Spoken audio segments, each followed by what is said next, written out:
Hello friends, जैसा कि मैंने टेलीग्राम चैनल पे पोलिंग करवाया था कि कितने कैंडिडेट रेडी हैं डेली टास्क के लिए जो जनरल इंजीनियर की प्रिपरेशन के लिए।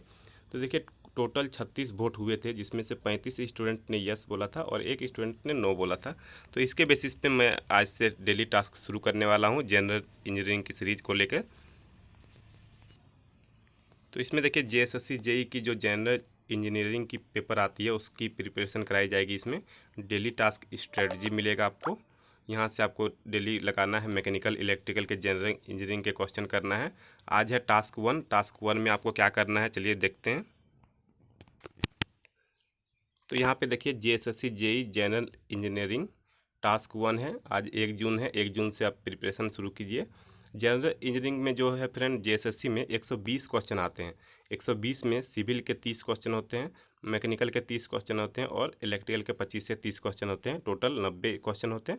और जो रेस्ट है वो 30 क्वेश्चन मिक्स रहते हैं। रीजनिंग भी कुछ क्वेश्चन रहते हैं, झारखंड जीके के क्वेश्चन रहते हैं, जीएस के रहते हैं, मैथ के रहते हैं और कंप्यूटर के रहते हैं। तो हम लोग को जो है ये 90 नंबर के क्वेश्चन का प्रिपरेशन करना है, सिविल, मैकेनिकल और इलेक्ट्रिकल। तो आई थिंक मेरे भी जितने भी चैनल में प्राय जो वीडियो देखते हैं वो सिविल ब्रांच के ही होते हैं। तो मैं इसको स्किप कर रहा हूँ। आप लोग खुद से या तो यूथ लगाइए या फिर सिविल बूस्टर से खुद को बूस्ट कर सकते हैं पढ़ के, और या फिर टू द पॉइंट ध्यानपाल का नोट्स पढ़ सकते हैं।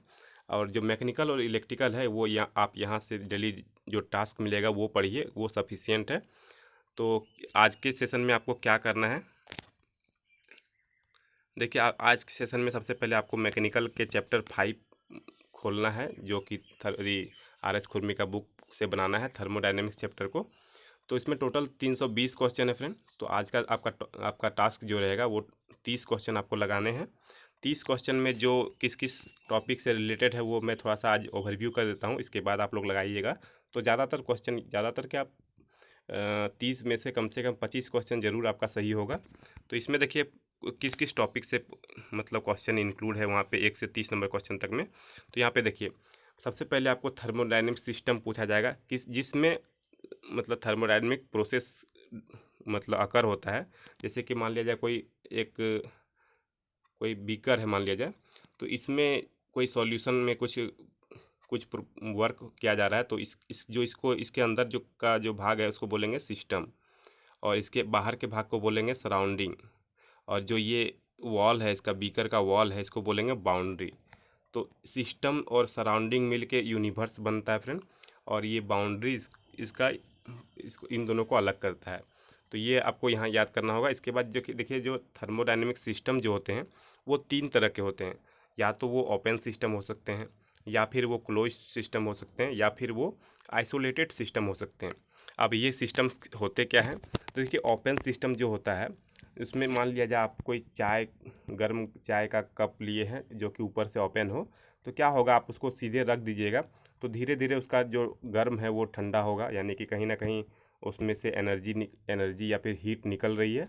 और अगर आप उसको ओपन छोड़ दीजिएगा, कहीं ना कहीं कुछ कुछ मास ऊपर ट्रांसफ़र भी होगा, यानी कि कहीं ना कहीं हीट और एनर्जी एंड मास बाउंड्री जो है उसको क्रॉस करके बाहर जा रही है, सराउंडिंग में जा रही है। तो उसको बोलेंगे ओपन सिस्टम।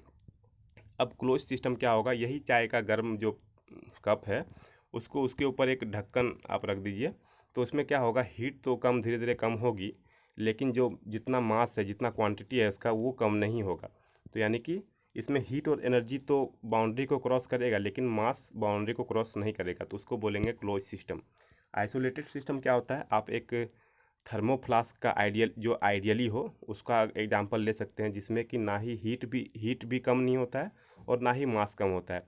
तो उसको बोल सकते हैं आइसोलेटेड सिस्टम, जो कि रियली अगर प्रैक्टिकली देखा जाए जो पॉसिबल नहीं है, लेकिन आप उसको मान सकते हैं एज ए एग्जाम्पल। अब इसके बाद देखिए, फंक्शन आपको देखने को मिलेंगे। 2 फंक्शन होते हैं, पॉइंट फंक्शन और पाथ फंक्शन। पॉइंट फंक्शन क्या होते हैं, जो वैसा कोई भी फंक्शन जो कि सिंगल पॉइंट पे डिफाइंड हो उसको बोलेंगे पॉइंट फंक्शन। और पाथ फंक्शन ऐसा पॉइंट जो कि सिंगल पॉइंट पे डिफाइन नहीं हो, कम से कम 2 पॉइंट लगते हैं उसको डिफाइन करने में, उसको बोलेंगे पाथ फंक्शन।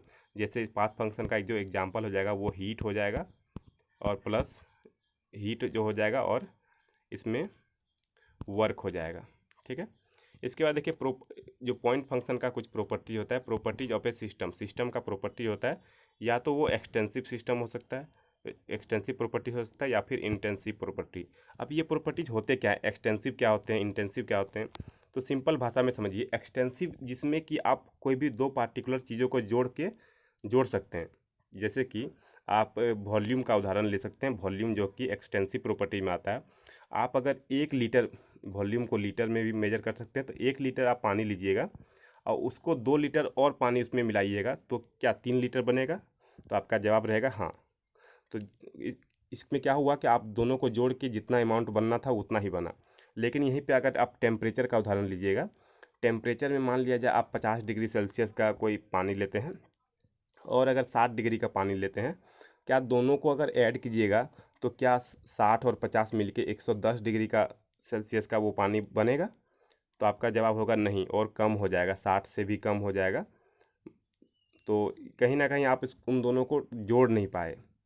भले थोड़ा बहुत 50 डिग्री वाला थोड़ा ज़्यादा गर्म हो गया, 60 डिग्री वाला थोड़ा कम गर्म हो गया, लेकिन आप दोनों को डायरेक्टली जोड़ नहीं पाए। जैसे वॉल्यूम में 1 लीटर को 2 लीटर से जोड़ दिए तो सीधे 3 लीटर बना। तो जो जिसको आप जोड़ नहीं पाइएगा, सीधी सी बात समझिएगा, जिसको आप जोड़ नहीं पाए वो हो जाएगा इंटेंसिव, और जिसको आप ऐड कर पाए, जोड़ पाए, सम कर पाए, तो वो हो जाएगा एक्सटेंसिव। ये हो गया आपका। तो एग्जाम्पल के रूप में भी वॉल्यूम हो गया एक्सटेंसिव प्रॉपर्टी, इंटेंसिव प्रॉपर्टी हो गया टेम्परेचर।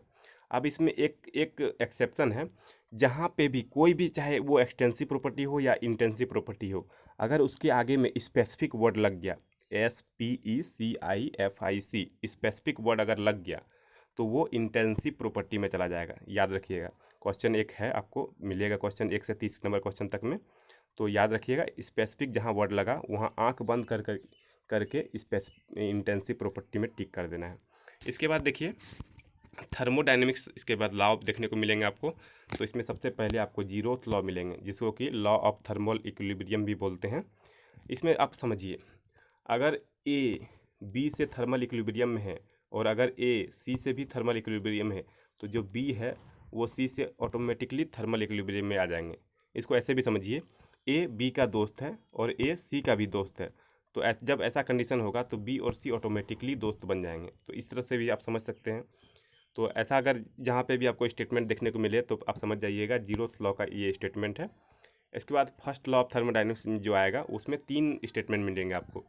सबसे पहले एनर्जी कंजर्वेशन लॉ ये फॉलो करेगा, यानी कि एनर्जी को ना ही क्रिएट किया जा सकता है ना ही डिस्ट्रॉय किया जा सकता है, बस इसको ट्रांसफ़र किया जा सकता है वन फॉर्म से अनदर फॉर्म में। इसके बाद देखिए दूसरा जो प्रोसेस में बताया गया था कि कोई भी प्रोसेस में, कोई भी सिस्टम में जो टोटल हीट है वो टोटल एनर्जी और वर्क डन में टूटेगा। और इसके बाद तीसरा जो बोला गया था, इन ए साइक्लिक प्रोसेस, कोई भी साइक्लिक प्रोसेस अगर जब होगा तो क्या होगा, टोटल हीट जो होगा वो टोटल वर्क डन में कन्वर्ट होगा, एनर्जी में कन्वर्ट नहीं होगा, यानी कि टोटल एनर्जी यहाँ पे जीरो हो जाएगा।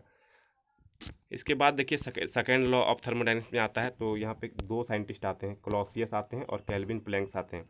क्लॉसियस ने क्या स्टेटमेंट दिया कि it is impossible that self acting machine working in a cyclic process, और मतलब कोई भी सेल्फ एक्टिंग मशीन वो साइक्लिक प्रोसेस में वर्क नहीं कर सकता, ये इम्पॉसिबल है, क्लॉसियस ने बोला।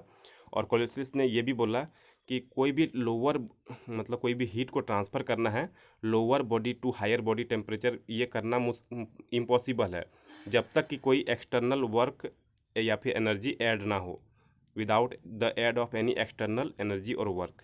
तो ये बोला गया था क्लॉसियस ने।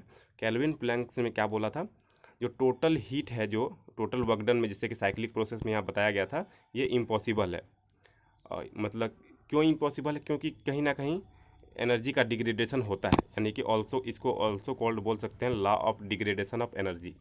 इस और यही डिग्रेडेशन ऑफ एनर्जी को बोलते हैं इंट्रॉपी। तो कहीं ना कहीं केल्विन प्लैंक में इंट्रॉपी कॉन्सेप्ट आता है। तो कहीं ना कहीं आपको क्वेश्चन में पूछ लिया जाएगा सेकेंड लॉ जो है वो किस कॉन्सेप्ट पे बेस्ड है, तो इंट्रॉपी कॉन्सेप्ट पे बेस्ड है। तो जितना मैंने आज बताया उससे इस कॉन्सेप्ट को लेकर आप 1 से 30 क्वेश्चन लगाने जाइएगा तो सारा के सारे क्वेश्चन आपका लग जाएंगे। तो चलिए इसके बाद देखते हैं इलेक्ट्रिकल में आपको क्या करना है। इलेक्ट्रिकल में आपको चैप्टर 2 से शुरू करना है। चैप्टर 2 में है नेटवर्क, क्योंकि सारा अगर चैप्टर करने जाइएगा तो आपको फिर बोर लगने लगेगा, नहीं मन करेगा बनाने का। तो जो मेन जिससे एग्जाम में क्वेश्चन बनते हैं मैं वही टॉपिक से आपको टास्क दूंगा। देखिए टोटल 86 क्वेश्चन है, आज आपको 20 क्वेश्चन करने हैं। इसमें सबसे पहले आपको कुछ डिफिनेशन देखने को मिलेंगे, कुछ टर्म मिलेंगे, उसको आपको देख लेना, पढ़ लेना, याद कर लेना है। इसके बाद इसमें किरचॉफ्स लॉ देखने को मिलेंगे, जिसमें कि फर्स्ट लॉ जो है करंट लॉ दिया गया था, किरचॉफ करंट लॉ, जो कि एक जंक्शन से डिफाइन किया जाता है। और सेकंड लॉ में आपको केवीएल यानी कि किरचॉफ वोल्टेज लॉ देखने को मिलेंगे, जो कि लूप पे डिफाइन किया जाता है।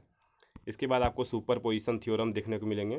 तो देखिए इसमें सोर्स आएगा, अगर बहुत सारे सोर्स हैं तो अगर इसमें सॉल्यूशन किया जाता है तो वन सोर्स को एक्टिव रख के सारा सोर्स को डीएक्टिव करके इसको नेटवर्क को सॉल्व किया जाता है। इसके बाद देखिए ये लीनियर नेटवर्क पे ही केवल वर्क करता है, जो कि ओबे लॉ ओम्स लॉ को ओबे करता है यानी फॉलो करता है। इसके बाद आपको थेवेनिन्स थ्योरम और नॉर्टन थ्योरम देखने को मिलेंगे, ये भी नेटवर्क थ्योरी को सॉल्व करने के ये थ्योरम है। इसमें देखिए थेवेनिन और नॉर्टन में क्या डिफरेंस है, तो इसमें इक्विवेलेंट वोल्टेज सोर्स लिया जाता है और नॉर्टन में इक्विवेलेंट करंट सोर्स लिया जाता है। और इसमें जो होता है इम्पीडेंस इन सीरीज में होता है और नॉर्टन में इम्पीडेंस इन पैरेलल होता है। तो ये कॉन्सेप्ट लेके बनाइएगा तो आपका 1 से 20 क्वेश्चन तक बनेगा। कुछ कुछ न्यूमेरिकल्स रहेंगे जो कि आप अगर नहीं सकिएगा तो पहले वहाँ आगे में पढ़ लीजिएगा, जो शॉर्ट नोट्स दिए हुए हैं उसको पढ़ के आप मारने की कोशिश कीजिएगा। अगर नहीं बनेगा तो मैं इसके बाद आपको वो न्यूमेरिकल्स भी बनवाऊँगा। और देखिए फ्रेंड, जैसे इलेक्ट्रिकल का आपको सॉल्व करना है 1 से 20 नंबर क्वेश्चन, तो नीचे डिस्क्रिप्शन बॉक्स में आपको एक जनरल इंजीनियरिंग की एक वीडियो मिलेगी, उस वीडियो को ज़रूर से ज़रूर देख लीजिएगा, क्योंकि जितने 1 से 20 नंबर क्वेश्चन तक के कॉन्सेप्ट हैं उससे सारा आपका कॉन्सेप्ट क्लियर रहेगा। उसमें बहुत सारा डिटेल में बताया हूँ मैं, तो उस वीडियो को भी देख लीजिएगा, लिंक डिस्क्रिप्शन बॉक्स में मिल जाएगा आपको। तो चलिए, आई होप आज का टास्क 1 है, आप लोग जितनी जल्दी हो सके आज का पूरे दिन में कभी भी कंप्लीट कर लीजिएगा। इसके बाद इसके बाद जनरल इंजीनियरिंग पढ़ने की ज़रूरत नहीं है आज के दिन में। आप इसके बाद अपना सिविल का एमसीक्यू लगाइए यूथ से, या फिर सिविल बूस्टर पढ़िए, या फिर जो भी पढ़ना है सिविल का सारा क्वेश्चन सॉल्व कीजिए। तो चलिए नेक्स्ट वीडियो में मिलते हैं। Thank you.